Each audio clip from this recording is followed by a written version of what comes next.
mornings. Now, something which I'm really excited about. It's a new multi-million-pound development based on the Gruffalo, the children's character created by author Julia Donaldson.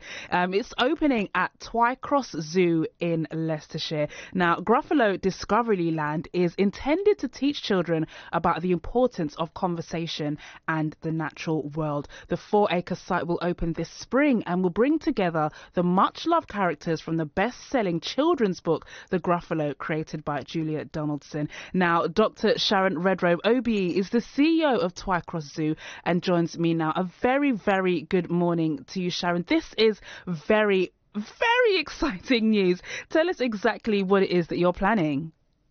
Yes, it is very exciting, and a lot of people have kept it secret for a very long time, so I can actually say the word Gruffalo without shooting anyone. So we're developing a 4-acre plot of the zoo, which used to be the children's zone, for those of us that know Twycross Zoo. That's all gone. That's all been completely redeveloped into a windy journey through the deep dark wood and other places, all exactly in line of the story of the Gruffalo. So children, who are obviously very resistant to any change in stories when you're reading them out, will very easily recognise what we're doing as we go around the story, and you meet the creatures, and some of them are animatronic and some of them are quite large, as you can imagine, as we go around the Gruffalo story. And then you end to have a big 2-metre high Gruffalo at the end.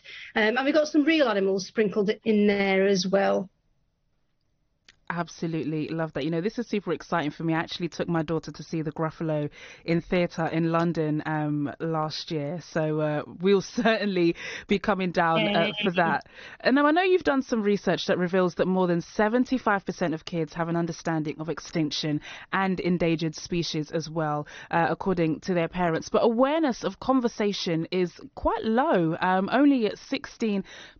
How do you think that your plans for Twycross Zoo can help address that issue? Yeah, exactly. I think to know that many kids have an awareness of quite complex ideas about the extinction crisis and climate change and the fact that we're losing animals from the planet. What we don't want to do is just scare people so much that they think there's no point even trying to fix the problem. We want to give people hope. We want to give kids hope. So we want to introduce them to nature through something as fun and exciting as the Gruffalo creature, which is an imaginary creature, or is it? And if, the Gruffalo existed now, would it be safe or would she be going extinct, and why? So we can start introducing what for us is often quite nerdy concepts in quite a simple and understandable and fun way for kids. Because, without wanting to burst into song, children are the future. There are future scientists and conservationists and even politicians that are going to make the difference to the planet and to the extinction crisis. So it's a great way for us to introduce kids to nature and those kinds of stories, and then give them the tools and the hope. Little things can make a difference. And I think the mouse in the story is only little, but he does have a big impact, and I think that's the story. We all know about plastic straws, and, it's only one more plastic straw, so 7 billion people on the planet. There's so many of us now. It makes a real difference whatever we do, for good or for bad, but I think we need to focus on. And so if a few of us make a few small changes, it makes a massive difference for good. Absolutely. What are your hopes that children and also families, parents, carers, what are your hopes that they will take away from coming on down to the Gruffalo Discovery Land? Well, they'll be very familiar, many of us are, forwards and backwards, with the Gruffalo story. So they can discover the story and have a great day out and engage with nature and be outside and together.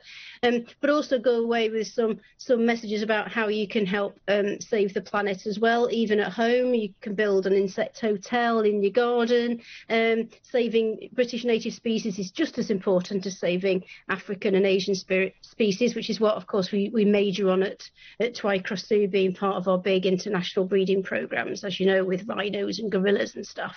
But you can even make a difference at home. If you recycle your plastic, it doesn't eventually end up in the ocean killing a turtle. So just you recycling your plastic will make a big difference. So that's what we want people to go away with. And I think we talk about kids not being able to understand complex messages, but often adults are confused by all this, and all the little kids coming to visit do come with adults attached. So feel free to enjoy as well the education that we're going to serve to you of how we can all make a difference. That's such a powerful, message, and so important to share that. I know for myself, sometimes even the magnitude of information you get can be quite difficult to kind of fend your way through and figure it all out. But no, it's exciting, it's creative, it's fun and engaging, but also really insightful, and hopefully it's going to continue to help move towards a positive change that we are needing to see in our environment and our world as well. Dr. Sharon Redrobe OBE, thank you so much for joining us. She's a CEO of Twycross Zoo. Wishing you many, many thanks. Wishing you many, many thanks. Wishing you many, many thanks. Wishing you many, many thanks.